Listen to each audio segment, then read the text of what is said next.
UFC Vegas 103. We're going to do a matchmaking video for the most important and relevant fighters on the card. It's a pretty good card. I didn't put together a recap. We're going to get right into the matchmaking. It's a little late to do the recap. A lot of other videos have come out about it, and not really much else to say other than it was a much over than anticipated card in terms of entertainment level. And there were a couple fights that the judges fucking sucked again, so the UFC will never figure that one out. But let's talk about next fights for everyone, starting with Manel Kape. Tremendous performance. Truly tremendous performance against Asu Almabayev. Almabayev, I think, is fucking terribly overrated. He can grapple. That's all he's got. And he does struggle at times to get it to the ground. So, and to get it to the ground against the higher level opponents. But I think Manel Kape is on his way to possibly challenging for a title shortly. I'm honestly not opposed to him having a title shot now, but there is one fight that I would like to see. It should have been made already. It was booked. It went through. You guessed it. It's the fucking Kai Kara-France fight, dude. If we don't get this, this is one of the biggest fumbles in UFC history.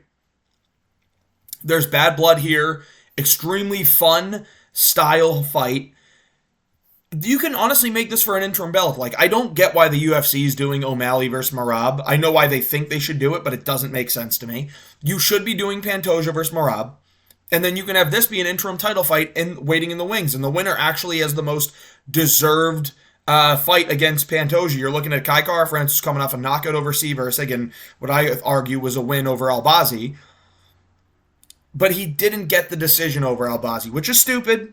But then you have Manel Kape, who's coming off wins over...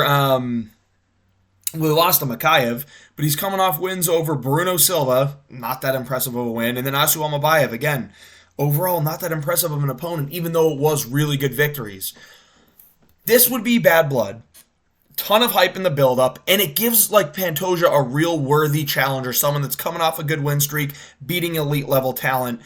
I think this is a fight to make. It sells a ton of paper. You can literally make this a main event of a crowded fight night. You can put this on the main card, 5-round co-made for dude, if it's an interim title fight, 5-round feature fight, on a pay-per-view, dude. It'd be sick. Put this on the New Jersey card, honestly. I bet Kape's willing to make that turnaround. I bet Kai Kara-France can make that. He's supposed to fight Pantoja on that date, but I really hope they don't do Kara-France-Pantoja. It's just like... It should be Pantoja-Merab. But anyway, this is the fight that needs to happen next, I think, for Manel Kape. Makes a ton of sense. We're going to move on. Asu Almabayev lost to Manel Kape. I think it's the Tagir Ulanbekov fight. Tagir's coming off a win over Clayton Carpenter. He's ranked 11. Asu Almabayev just had a chance to jump up in the rankings against number 6 or 4, Manel Kape. And he lost. Should be fighting down in the rankings just a little bit. I think Tagir's the matchup to make. These two haven't fought each other yet. Two grapplers may turn into more of a striking fight. We'll see which one's less of a fraud, because I actually think both these guys are terrifically overrated. Let's see which one actually deserves to be in the top 10. Asu Almabayev versus Tagir Ulanbekov. Fight night, main card opener. I don't fucking care. Put it on a prelims. It's not that entertaining of a fight.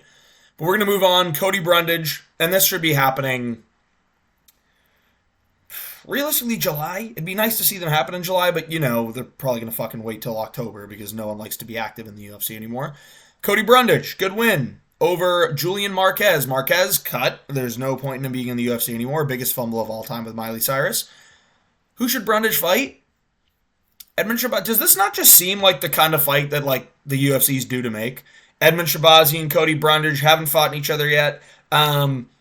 Both have the most like win one, lose one kind of things going on in the UFC right now. For Cody Brundage, it's either DQ, win, loss, DQ, win, loss. Like that's kind of how it's going. And Shabazi, and it's like win, loss, win, loss. It just kind of makes sense to me. Both guys are coming off wins. Both guys are, I think, a little more talented than the Wrecker show. I will say. I've been very hard on Cody Brundage, but I think they're a little more talented than the Wrecker shows. Like, Brundage has showed improvements, and he is athletic, so I think this fight makes sense. Both coming off wins recently, too, in the first round, so let's just put this one together. Cody Brundage, Edmund Shabazian. Prelims of the UFC International Fight Week card, honestly. It makes sense to me. Moving on. Nasrat Haqparast. Second win in a row that I think was the wrong decision. The Gordon one was a robbery. This one was just a bad decision. Don't think it was a robbery. Round 2 was close. I don't know, man. I thought Rebovitz won this fight. I did. There's an argument for him winning rounds 2 and 3. Like, he had a good round 1, but I thought Nasrat landed better shots in round 1. Round 1 and 2 were close. Round 3 was clear Ribovics. He fucking hurt him really bad. With the knee and the fucking head kick at the end. But Nasrat Haqparast coming off 2 wins over good opponents that arguably are losses. Listen, he doesn't get the ranked fight yet because there are question marks around those split decision wins. Mateusz Rebecki. If he finds a way to beat Rebecki, okay, he can take a shot at the rankings. He can. Because he also has a dominant loss to Bobby Green on his record. He got pieced up by Bobby Green. I think Mateusz Rebecki, a guy coming off a big win over Mike Debeka-Orlbai, Fight of the Year contender last year. This makes sense. Winner starts looking at title shot. Winner starts to look at the ranked opponent. I think Rebecki is very, very good. And yes, he lost to Carlos Diego Ferreira, but like that'll happen sometimes. Like he lost in the Carlos Diego Ferreira way, where Carlos Diego Ferreira was getting his ass beat and then all of a sudden came back to win. Nasrat versus Rebecki makes sense to me. Do this one August, if they do like a fight night in Abu Dhabi. Honestly, when they go to Qatar to do a fight night, this makes sense. This would because the thing is with like putting Nasrat in Qatar, like they're gonna give him a robbery decision if he doesn't get finished. So we'll see. I think this one makes sense. This is like a main card of a fight night worthy fight. I think it's a scrap. But we're gonna move on. Esteban Ribovics, one of the most entertaining fighters in the UFC, threw over 400 strikes against Nasrat Haqparast in 15 minutes. Drew Dober. Dober's fighting Manuel Torres coming up on the fight night card in Mexico City. I honestly think Dober's going to get that one done. I think he's going to be able to wear out Manuel Torres, be durable, and then win the fight in like the second round because Manuel Torres does get tired.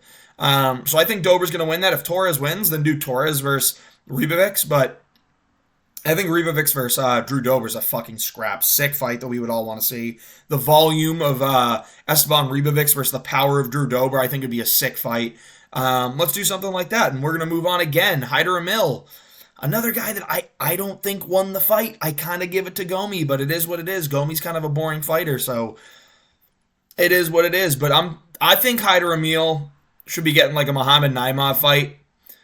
He's got 1 or 2 more fights before he can start looking at the rankings. If he beats a Muhammad Naimov and then goes up and he beats like a Sean Woodson or an outside the rankings Dan Ige, then it's like, okay, you can take a look at the rankings. But he's 11-0. He's 34 years old. Close fight that he just had. It was a good fight, but it was close. I think Muhammad Naimov's the fight to make. See how that one goes over. A couple months, I'd say 4 or 5 months from now, it makes sense. Prelims of a fucking... Honestly, dude, if they did this in Abu Dhabi, prelims... I'm not opposed to that. We're going to move on again. William Gomi, who lost that very close fight. Felipe Lima.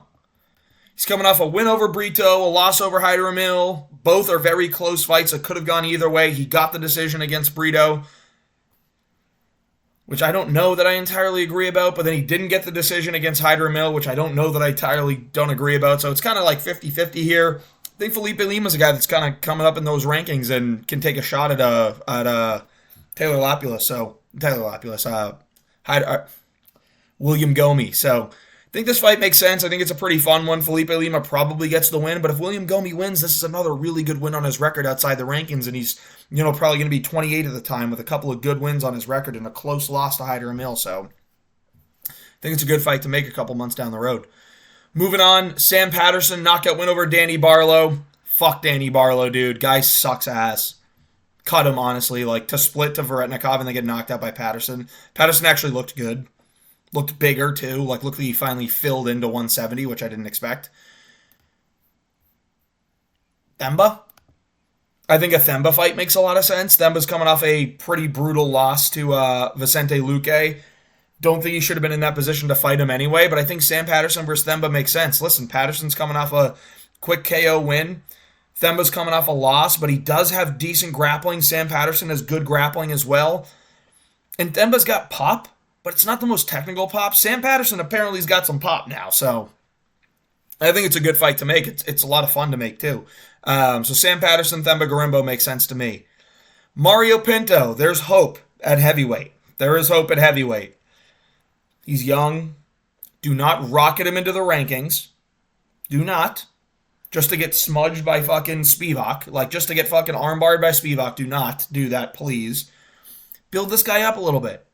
Don't put him against other guys that you're looking to build up. Don't put him against a Talis and Teixeira. Those are two guys you're going to want in your rankings in the future that are young, good prospects. Keep them away from each other until it gets further down the line.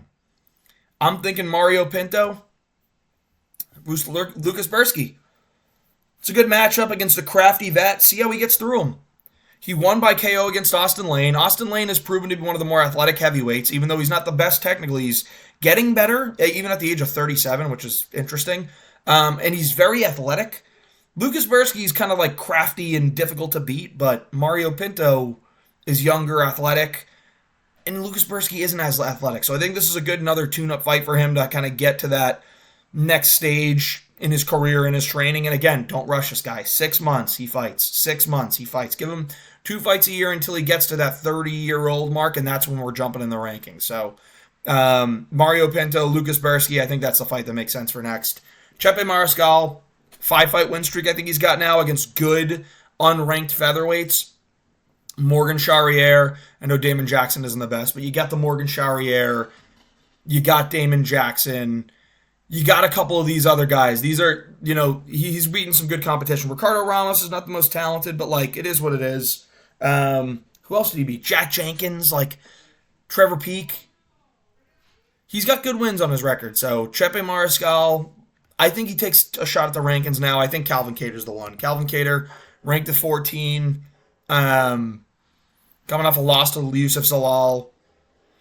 And I actually think this is winnable for Calvin Kattar, too. I don't think that, Chepe's going to be able to, dance around on the outside and make Calvin have to learn to cut him off. I don't think that's going to happen. I think it's going to be one where they're kind of crashing against each other, and this is kind of a winnable fight for Kattar to me. So, yeah, I think it makes sense. Chepe Mariscal, Calvin Kattar, put it together. Danny Silva, Isaac Dulgarian. Dulgarian hasn't fought in a hot minute.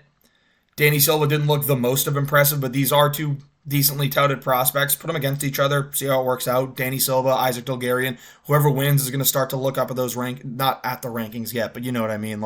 Get up to those top 30, top 25 guys. Ramazan Tamarov, good win over Charles Johnson. Definitely has a cardio issue that is going to need to figure out, but, those first 2 rounds, he was pretty good. Bruno Silva just pulled out of a fight against Joshua Van. This fight could make sense. Both guys are very strong, powerful strikers that can grapple a little bit. I think Tamarov versus Bruno Silva is the one that makes sense. And then Charles Johnson. Don't know what's up for him. This was a hard one to put together because he's fought almost everybody, and he's not going to be looking up in the rankings now because he lost to Tamarov, but maybe an Alessandro Costa matchup. They haven't fought each other yet. Guy just outside the rankings. Charles Johnson's probably going to be ranked 15 at this point. I don't know. I think it makes sense to me. Hope you enjoyed the video. If you did, please like and subscribe. This was the UFC Matchmaking Vegas 103.